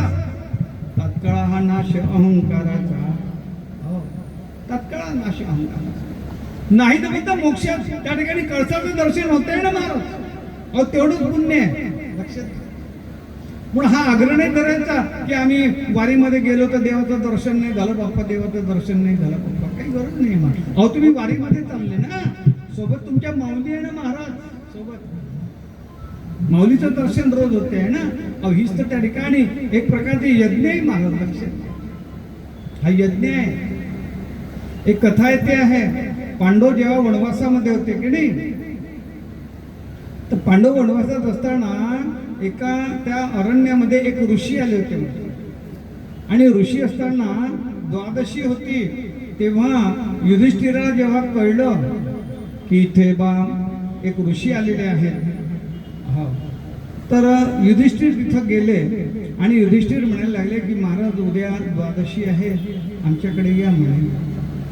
तो महात्मा म्हणायला लागला, ऋषी येतो म्हणे तुझ्याकडे, पण मला 1000 यज्ञाचं पुण्य दान करावं लागलं. आता यानं 1000 पुण्य केलेच, यज्ञ केलेच नव्हते महाराज. 1000 यज्ञाचं पुण्य जर दान करत असशील तर मी तुझ्याकडे जेवायला येतो. युधिष्ठिर परत आला. तेव्हा द्रौपदी म्हणते काय हो उद्या महाराज येणार आहेत का. म्हणे महाराज तर म्हणतात म्हणे का 1000 यज्ञाचं पुण्य दान जर करशील तर. आपण कुठं 1000 यज्ञ केले म्हणे. आपण नाही केलं ना.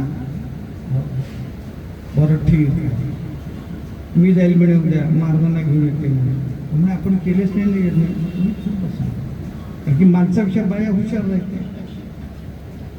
काही काही गोष्टी त्या माणसाला नाही कळत, त्या बाईला कळत. नाही कळत मला काही काही माणसांना, त्या ठिकाणी पुरुषांना काही काही गोष्टी नाही कळत. काल आपण सांगून गेलो की नाही की बाया ह्या संकेतामध्ये बोलत असतात.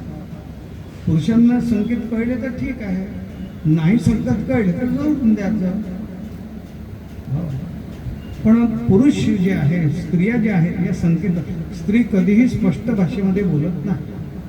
हे पुरुषांना त्या ठिकाणी लक्षात घ्यावं लागतं की ही काय बोलून राहिली आहे म्हणून. पण हाही जर असा बैल भारतीय असेल तर मग कसं म्हणतात, त्या डोक्यावर कावळा बसला तर समजा आहे की नाही. तुम्ही कशाला चिंता करता म्हणे, मी आणते उद्या महाराजांना. तू आणशील? हो आणतो. स्वयंपाक वगैरे तयार केला महाराज. आणि द्रौपदी मात्र निघाली. द्रौपदी ज्यावेळेस गेली तेव्हा तिथे ते ऋषी बसले होते. महाराज चला म्हणे भोजन करायला. काल तुला काही 1000 यज्ञाचं पुण्यदान करशील तर मी तुझ्याकडे जेवण करायला येतो. यज्ञ 1000 म्हणे अगणित यज्ञाचं तुम्हाला मी त्या ठिकाणी पुण्यदान करते. अगणित यज्ञाचं पुण्यदान करते म्हणे. हो.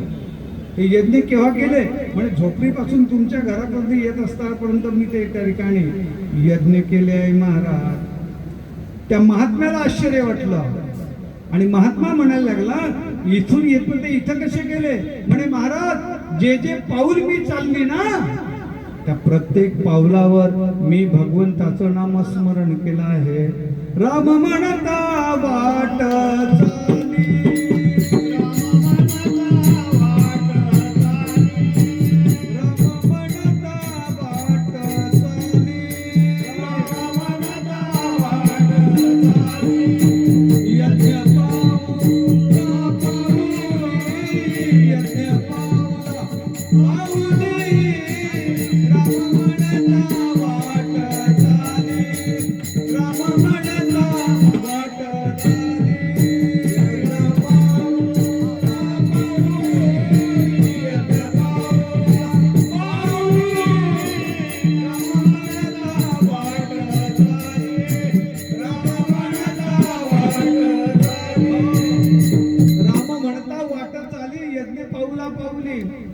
घरापासून तर तुमच्या कुटीपर्यंत येताना अनेक पावलं चालत, प्रत्येक पावलावर भगवंताचं नामस्मरण करता आली आहे महाराज.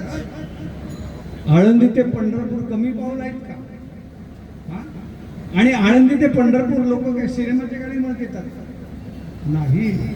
भगवंताचं नामस्मरण प्रत्येक पावलावर त्या ठिकाणी भगवंताचं नामस्मरण होते आहे.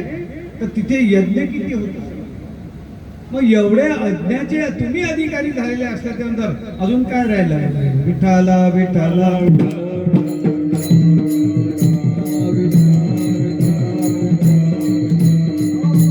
वारीतच देव मिळतो महाराज, वारीतच देव मिळतो, दुसरीकडे जाण्याची गरज नाही. आणि अशी पंढरपूरची जर वारी जर असेल मग दुसरी गरज करण्याची नाही. म्हणून तुकाराम महाराज म्हणतात, पंढरीची वारी आहे माझे घरी आणि कण करी तीर्थव्रत. आमच्या घराण्यात पंढरपूरची वारी करत आलेली आहे महाराज. आम्ही पंढरपूरची वारी करणार आणि दुसरे कोणतेही तीर्थ आम्ही करणार नाही. कारण की याच्या आधी मी सगळे तीर्थ पाहिले आणि अनेक व्रतही केले, पण मला मात्र समाधान मिळालेलं नाही. जे समाधान मला या ठिकाणी या तीर्थामध्ये मिळालेले. आणि हे तीर्थ असं आहे, या तीर्थाला सर्वांनी मान्यता दिली आहे महाराज. सर्वोत्तम तीर्थ क्षेत्र आणि देव शास्त्रांनी हा भाव निवडिला. सर्वश्रेष्ठ तीर्थ पंढरपूर सारखं तीर्थ श्रेष्ठ कोणतंच नाही. आणि पंढरपूर सारखा देव कुठंच नाहीये महाराज, लक्षात घ्या. आणि असा हा मूर्तिमंत देव पंढरपूरला असल्यामुळं तुकाराम महाराज म्हणतात की माझी जे आहे, आमच्या वडवडिलांनी जे केलं आहे ना ते आम्हीही करत आहोत. याच्याशिवाय आम्ही त्या ठिकाणी कोणतंही तीर्थ करणार नाही आणि कोणतंही व्रत त्या ठिकाणी करणार नाही. ठीक आहे, तीर्थ तुम्ही पंढरशिवाय पूर्णशिवाय करणार नाही, मग व्रत कोणतं आहे? तर अभंगाच्या दुसऱ्या चरणामध्ये त्या ठिकाणी तुकाराम व्रत एकादशी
कण करे तीर्थव्रत व्रत एकादशी कर्ण उपवासे गाईन हरिषे मुखी नाम.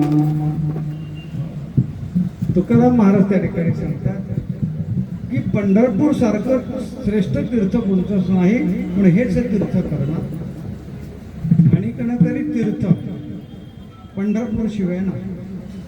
आणि व्रत कोणचं करणं. तुकाराम महाराज सांगतात व्रत एकादशी. नाही का, आम्ही एकादशीचं व्रत करत आहोत, कारण की सर्व व्रतामध्ये एकादशीचं व्रत हे सर्वश्रेष्ठ व्रत. नुसती एक एकादशी जरी जरी केली तरी दुसरं कोणतंही व्रत नाही केलं तरी चालतं, पण एकादशीचं व्रत मात्र करा. त्याचं कारण आहे, एकदा एक मुरू नावाचा दैत्य आणि भगवंताचं जेव्हा युद्ध झालं, युद्ध करत असताना त्या ठिकाणी देव थकले आणि देव थकल्यामुळे ते मुरूला म्हणायला लागले की मुरू, मी आता थकलोय म्हणे, थोडसा मी आराम करतो आणि मग आपण त्या ठिकाणी पुन्हा युद्ध करू. ठीक आहे. म्हणून सिंहकावती नावाच्या एका गुहेमध्ये त्या ठिकाणी देव निद्रा घेतात. ज्यावेळेस देव त्या ठिकाणी झोपलेले आहेत तेव्हा मुरुडी पाहिलं की अरे आता हे विष्णू तो झोपले आहे म्हणे, आपण असं पूर्ण यांचा झोपेतच घात करू. आणि झोपेत घात करू म्हटल्याच्या नंतर तो मुरू त्या ठिकाणी आला. आणि मुरू जेव्हा तिथे आलेला आहे तर भगवंत योग निद्रेमध्ये होते. तर योग निद्रेमध्ये असताना त्याच वेळेस भगवंताच्या शरीरातून एक कन्या निर्माण झाली. आणि ती जी कन्या निर्माण झाली त्या कन्येनं त्या ठिकाणी मुरू नावाच्या दैत्याचा वध केला. भगवंताच्या द्वारे ती कन्या निर्माण झाली होती. मारियेला मुरू म्हणून मुरारी ऐसे तुझं हरी म्हणतात. मुरू नावाच्या दैत्याला भगवंताने मारलं म्हणून भगवंताचं एक नाव पडलं आहे मुरारी. ती कन्या जी प्रगट झालेली आहे त्या कन्येने जेव्हा त्या मुरू नावाच्या दैत्याचा वध केला, देव योग निद्रेतून जागे झाले. आणि योग निद्रेतून जेव्हा देव जागे झालेले आहे तेव्हा भगवंताने विचारलं की हे देवी तू कोण आहेस, तुझं नाव काय आहे. तेव्हा ती म्हणायला लागली की म्हणे देवा माझं नाव आहे म्हणे एकादशी. एकादशी नाव आहे म्हणे हो, पण आज तर तू माझे प्राण वाचवले, सांग तुला काय पाहिजे आहे. देवाला एकादशीचं महात्म्य वाढवायचं होतं म्हणून ती म्हणायला लागली की म्हणे देवा बस एकच मला पाहिजे आहे की आजपासून जो कोणी माझ्या नावाने तुमचं हे व्रत करेल तर त्याच्यावर मात्र तुम्ही कृपा करावी.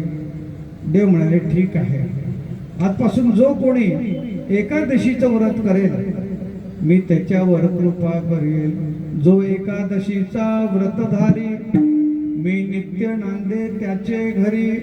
सर्व पर्व काळाचे शिरी एकादशी खरी पै माझे. नाथ महाराज सांगतात. आणि भगवंताने तिथे मात्र एकादशीला एक प्रकारे वरदान दिलेलं आहे की आजपासून जो कोणी या एकादशीचं व्रत करेल त्याच्यावर मात्र मी कृपा करेल.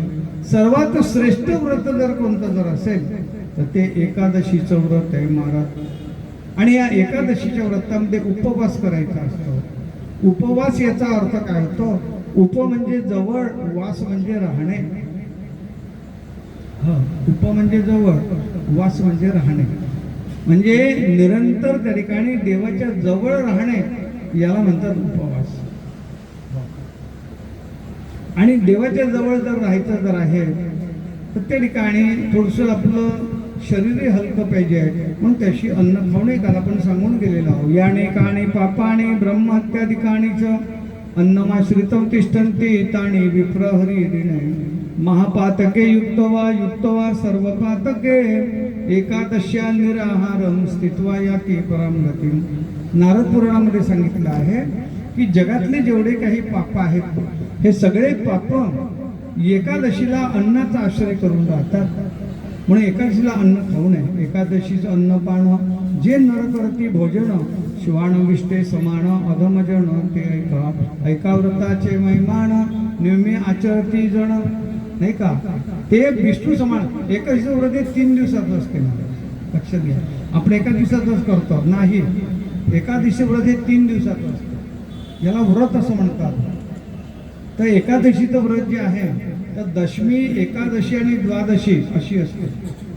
तर एकादशीला एक भुक्त भोजन म्हणजे दशमीला एक भुक्त भोजन म्हणजे दशमीला एकच वेळ जेवण करावं, एकादशीला उपवास करावा आणि द्वादशीलाही एक भुक्त भोजन करावं. लोकांनी त्याच्यातून मार्ग काढलेले आहे. रोज 2 पोळ्या खाणारा दशमीला 4 पोळ्या खाते. का हो? तुम्ही तर रोज 2 पोळ्या खाताना आज कोण 4 पोळ्या खाल्ल्या? उद्याची एकादशी नाही का म्हणते? 2 पोळ्या जास्त व्हा समजून घेते. बरं ठीक आहे.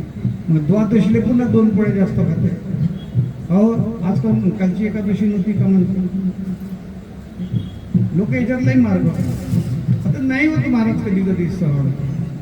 हां, एकाशी कोणी करावी आणि कोणी करू नये याचं एक शास्त्र आहे. गरोदर स्त्रिया जर असतील त्यांनी एकादशी करू नये.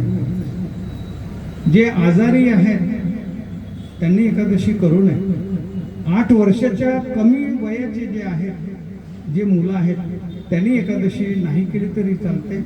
आणि 80 वर्षाच्या वर जे आहेत त्यांनी एकादशी नाही केली तरी चालते. असं नाही देवानं त्या ठिकाणी की तुम्हा मला एकदमच बांधून ठेवलं आहे. शरीराने जर नाही जर होत जर असेल, काही काही लोकांना तर औषधं घ्यावे लागतात. तुमचं आमचं सगळं जीवन औषधमय झालं आहे महाराज, हे की नाही? माणसं पोळ्या कमी खाते आणि गोळ्या जास्त खाते. 2 पोळ्या सकाळी खाते आणि 2 पोळ्या संध्याकाळी खाते. आणि 5 गोळ्या सकाळी खाते, 5 गोळ्या दुपारी खाते, 5 गोळ्या संध्याकाळी खाते. आणि बरं तू पुन्हा इंजेक्शन बी घेते, ठीक आहे? आता अशा माणसाला जर आपण एकादशी कर म्हटलं तर कसं जमलं? तर असे आजारी लोक आहेत, गंभीर आजारी आहेत, त्यांना एकादशीतून सूट देण्यात आलेली आहे. गरोदर स्त्रिया ज्या आहेत त्यांनी एकादशी एकदा बाळंतपण वगैरे झालं पण पुन्हा नॉर्मल झाल्या मग पुन्हा एकादशी करावी, करता येते. 12 महिने एकादशी करावी. नाही 12 महिने करताय तर चातुर्मासाची करावी. आषाढी ते कार्तिक हा जो चातुर्मास आहे या 4 महिन्यामध्ये एकादशी करावी. त्याच्यातही जर करताय जर नसेल तर एक एकादशी निर्जला एकादशी करावी. नाही निर्जला एकादशी करत जर येत असेल तर भागवतामध्ये आपण जर साध्य जर भागवत जर ऐकतो जर आहोत आणि त्याच्यामध्ये जर एकादशी जर आली असेल तर ती एकादशी करावी, नाही का? आणि तेही नसेल करत तर मग मसनात जायचं. आता एवढी सूट देऊन जर नाही करत तर मग आता काय करणार आहे महाराज? आहे काय करू आता? नाही कधी बटकीचे आणि पुढे शिंदळीचे रडतील असं होते. पण शक्य जर झालं तर त्या ठिकाणी एकादशी करावी. आणि मग मात्र एकादशी करताना व्रत एकादशी करणं उपवाशी गायी अहर्निशी मुखी नाम. मग एकादशी केल्याच्या नंतर मग सिनेमाचे गाणे ऐकायचे का? नाही. गायी अहर्निशी मुखी नाम. दिवस आणि रात्री काय करायचं? भगवंताचं नाव घ्यायचं. मग भगवंताचं नाव जर घ्यायचं आहे तर कोणचं नाव घ्यावं? अभंगाच्या शेवटच्या चरणामध्ये नाम विठोबाचे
जगताचे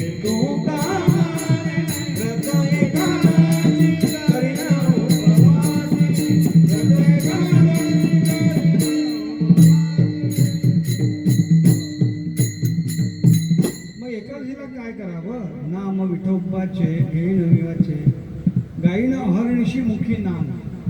दिवस रात्र भगवंताचं नाव घ्यायचं. मग कोणत्या देवाचं नाव घ्यायचं? तुकाराम महाराज सांगतात, नाम विठोबाचे घेईन मी वाचे, बीज कल्पांतीचे तुका म्हणे. कल्पाच्या अंतीचं हे बीज आहे. जेव्हा सगळ्याचा नाश होतो, फक्त एकच उरते त्या ठिकाणी, ते म्हणजे नाम. या नामाच्याच माध्यमातून पुन्हा सृष्टी निर्माण होते. ज्ञानेश्वर महाराज सांगतात, सृष्टीच्या उपक्रमा पूर्विगा विरोत्तमा, वेडा ऐसा ब्रह्मा एकला होता, मद ईश्वरा ते नोळखे आणि सृष्टी न करू शके, जो थोरू केला एके नामे जेणे. ब्रह्मदेवाला जेव्हा सृष्टी निर्माण करता आली नाही, तेव्हा ब्रह्मदेवानं काय केलं? भगवंताचं नाव घेतलं. कारण की सगळ्याचा लय झाला होता, पण एका गोष्टीचा लय झाला नव्हता, ते म्हणजे नाम. म्हणून तुकाराम महाराज सांगतात नाही का, नाम विठोबाचे घेईन मी वाचे, बीज कल्पांतीचे तुका म्हणे. कल्पाचा अंत झाला, मग पुन्हा त्या ठिकाणी सृष्टी निर्माण. अहो, झाड आपण तोडलं, पण बी रूपांतर उरलं जर असेल तर ते बी पुन्हा त्या ठिकाणी झाड प्रगट करते ना. तसं पूर्ण कल्पाचा अंत झाल्यानंतर शेवटी उरलं काय? भगवंताचं नाव उरलंय महाराज. आणि त्याच नामापासून समोर त्या ठिकाणी भगवंत पुन्हा सृष्टीची निर्मिती होते आहे. हे नाव कोणतं जर असेल ते नाम विठोबाचे घेईन मी वाचे. अशा प्रकारे या विठोबाच्या नामाचा महिमा त्या ठिकाणी सांगतात. म्हणून तुकाराम महाराज सांगतात, पंढरीची वारी आहे माझे घरी, आणि कण करी तीर्थव्रत, व्रत एकादशी कर्ण उपवाशी, गाईन हरणीशी मुखी नाम. नाम विठोबाचे घेईन मी वाचे, बीज कल्पांतीचे तुका म्हणे, व्रत एकादशी कर्ण उपवाशी, गाईन हरणीशी मुखी नाम. ज्ञानेश्वर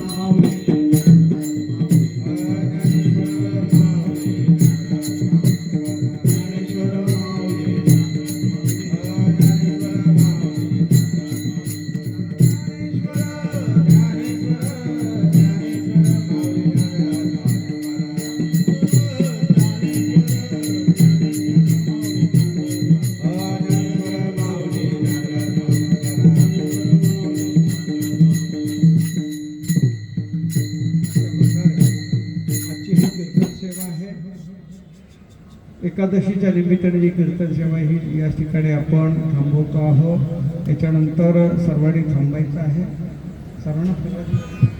सर्वांनी फराळ करून जा बरं का. कोणीही बिनमुख जाऊ नका.